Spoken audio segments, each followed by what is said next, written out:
प्रस्वामी अष्टोत्तरशतनामावली प्रारंभः। ओम श्री वेंकटेशाय नमः। ओम श्रीनिवासाय नमः। ओम लक्ष्मीपतये नमः। ओम अनामयाय नमः। ओम अमृतांशाय नमः। ओम जगद्वन्द्याय नमः। ओम गोविन्दाय नमः। ओम शाश्वताय नमः। ओम प्रभवे नमः।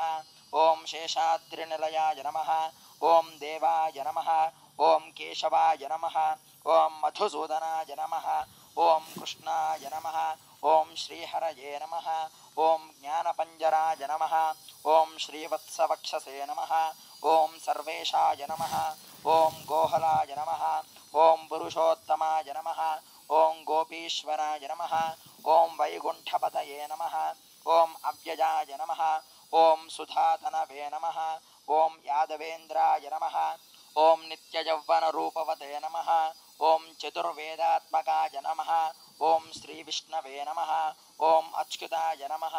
ओम पद्मिनीप्रियाय नमः। ओम धरापतये नमः। ओम सुरपतये नमः। ओम निर्विमलाय नमः। ओम देवपूजिताय नमः। ओम चतुर्भुजाय नमः। ओम चक्रधराय नमः।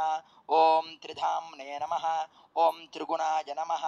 ओम निर्विकल्पाय नमः। ओम निष्कलंकाय नमः। ओम निरंतराय नमः। ओम निरंजनाय नमः। ओम निर्नाशाय नमः। ओम सद्गुणाय नमः। ओम गदाधराय नमः। ओम शारंगपाणये नमः। ओम नंदकिने नमः। ओम शंखधारकाय नमः। ओम अनेकमूर्तये नमः। ओम अव्यक्ताय नमः। ओम कटिहस्ताय नमः। ओम वरप्रदाय नमः। ओम अनेकात्मने नमः। ओम दीनबन्धवे नमः। ओम आर्तलोकभयप्रदाय नमः। ओम आकाशराजवरदाय नमः। ओम योगिहृत्पद्ममन्दिराय नमः। ओम दामोदराय नमः। ओम जगत्पालाय नमः। ओम पापघ्नाय नमः। ओम भक्तवत्सलाय नमः। ओम त्रिविक्रमाय नमः। ओम शिंशुमाराय नमः। ओम जटामकुटशोभिताय नमः। ओम नीलमेघश्यामतनवे नमः। ओम परञ्ज्योतिषे नमः। ओम बिल्वपत्रार्चनप्रियाय नमः। ओम जगद्व्यापिने नमः। ओम जगत्कर्त्रे नमः। ओम जगत्साक्षिणे नमः। ओम जगत्पतये नमः। ओम चिञ्चितार्थप्रदाय नमः। ओम जिष्णवे नमः।